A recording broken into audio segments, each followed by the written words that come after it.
What's going on, everybody? Welcome back to Ride or Die Canines. Today, I want to give a huge shout out to Kathleen and Christian. They're a subscriber of ours. They sent us this amazing brand new Micro Educator e-collar. We've been trying to get a hold of one of these for a while now, and they totally surprised us and sent it to us in the mail. Guys, thank you. This means so much to me and Bobby and the program here. So today, we just got this. We're going to actually unbox it with you guys, bring you along and let you join us along the journey. So stay tuned.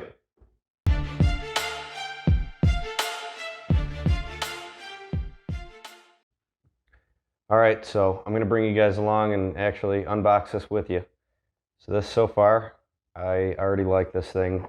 Big performance in a small package. Biggest complaint a lot of people have with the e-collars is the remotes are just like big cinder blocks in their hands, and it looks like that one's pretty small there.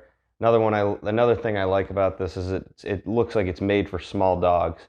You got the little Chihuahua on the front of it, getting a PhD, and Nala is the one dog I'm getting ready to start training on the e-collar, and she is our smallest dog here. She's a very small. She's only about 12 inches tall right now, so she's not much bigger than this here Chihuahua, just a lot more ripped. Okay, so looks like charger there.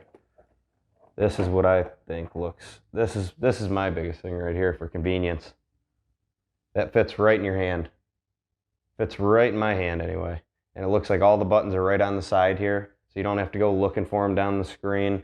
So when you give a command or a correction, you could just right where it's at. All right. Looks like you got a little. What is this, a training leash? Kathleen, Christian, I cannot thank you guys enough.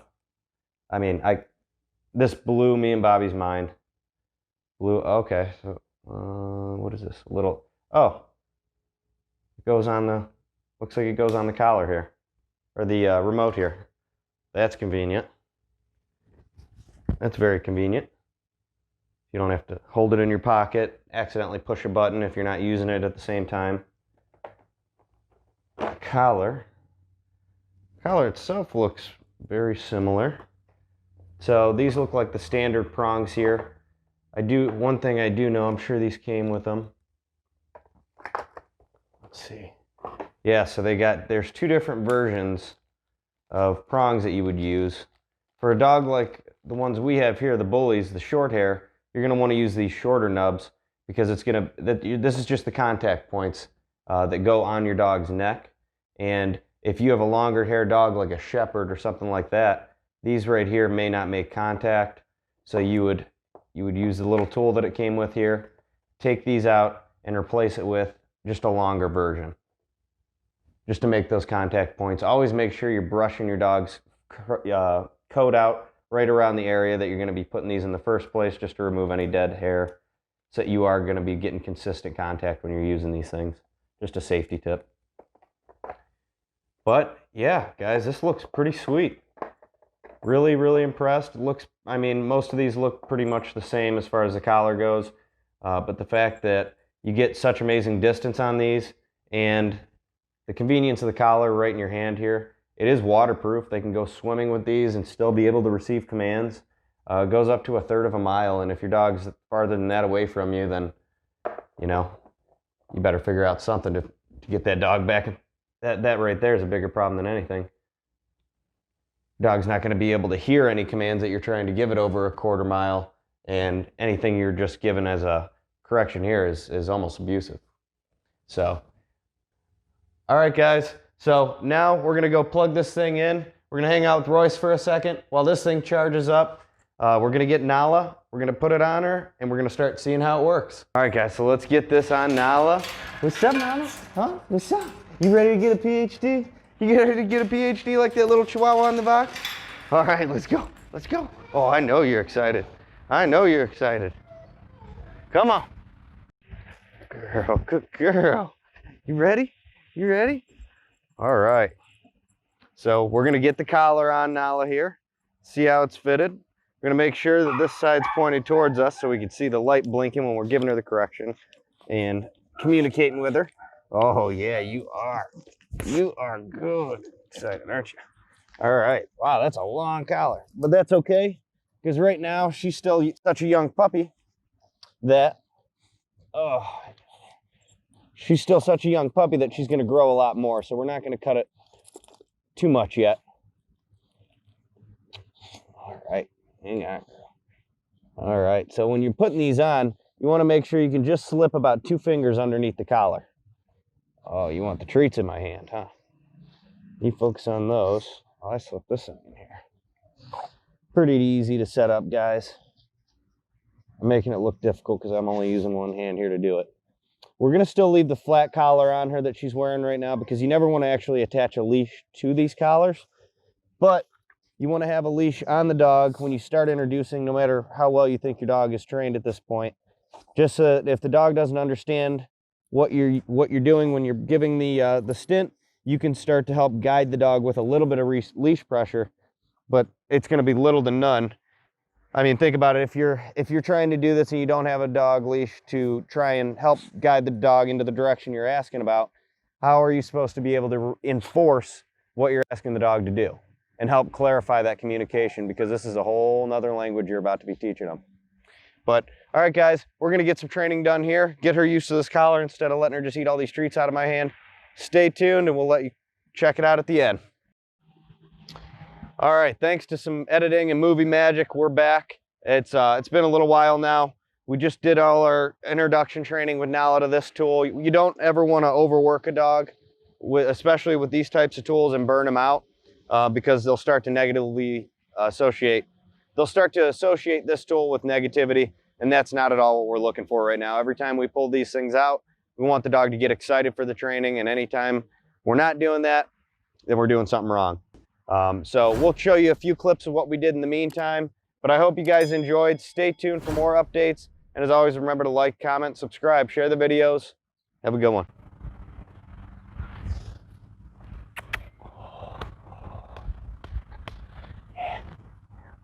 Good girl. Good girl. Oh, yeah. Good girl. Get. Come. All right. So, we want to get the dog nice and distracted before we start doing this, because if the dog is focusing on you at the time of the initial training, you're not going to be able to clear up the communication issues that are going to be following doing something like that. So, right now, I have a long line so that I can give her some distance to allow her to make mistakes and be able to correct them from a distance, build thresholds and things of that nature. Because the overall goal of this training is complete obedience off leash and off e-collar. So we have to put in the repetitions further away from the dog to be able to start instilling stuff like that. Right now, we're just going to make it a little bit of a fun game. So right now, we're just going to turn this into a little bit of a fun game. And we've already found her working levels on the remote. We did do about 15 minutes of work with her. And so now we know where we have to be to start to get the dog's attention and not inflict any pain or any negative association with the collar.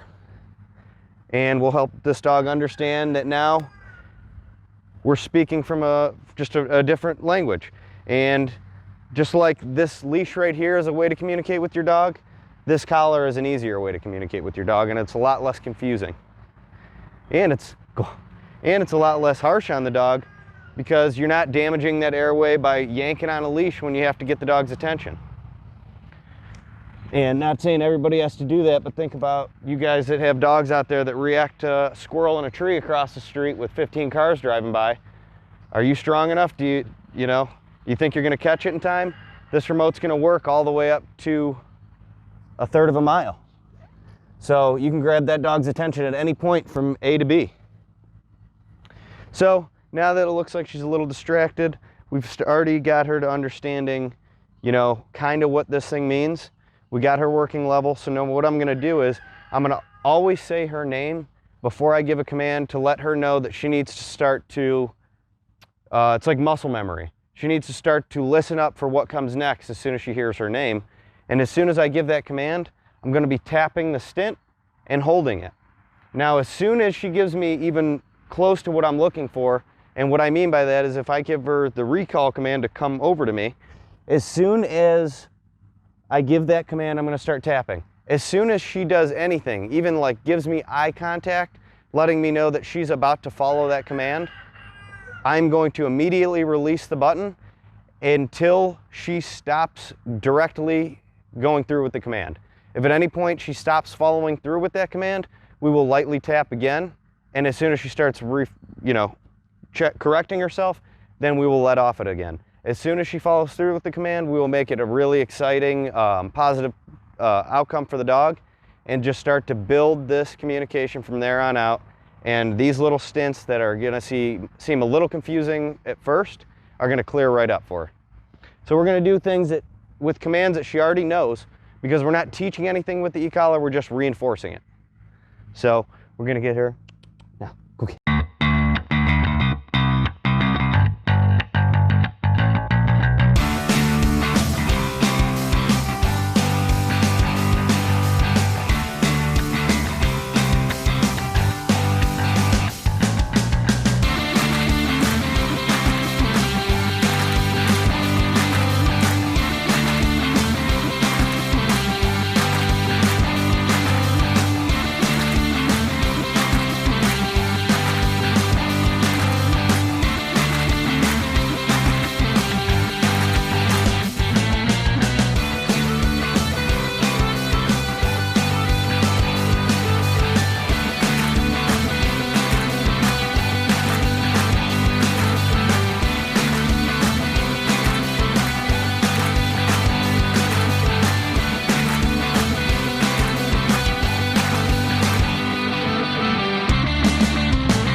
Get it. Get it. Get it. Get it. Oh, yeah. Good girl. Get it. Get it. Yes. Good girl. Off. Break.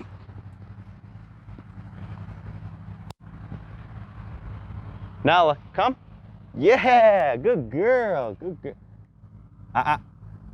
Good girl. Good girl. Good girl. Yeah.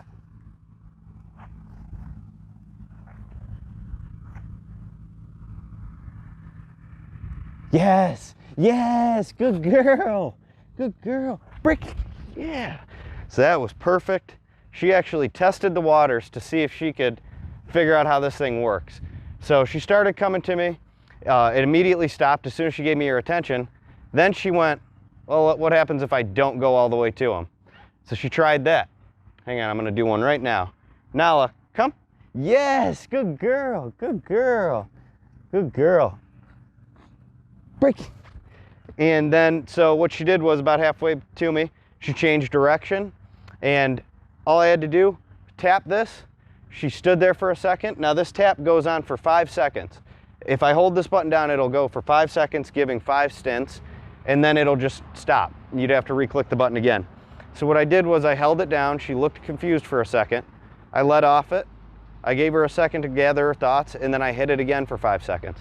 While I hit it the second time, she immediately thought to turn around. As soon as she started to turn around, I marked it, I stopped the stints, and I rewarded it, and she immediately just put 2 and 2 together, ran to me, and realized that's how she's making this stop. So that was a huge breakthrough right there that she just went through, and we're gonna reinforce it now. Nala, come. Yes, yes, good girl, good girl, good girl. Break, yes. Good girl, mama. Good girl.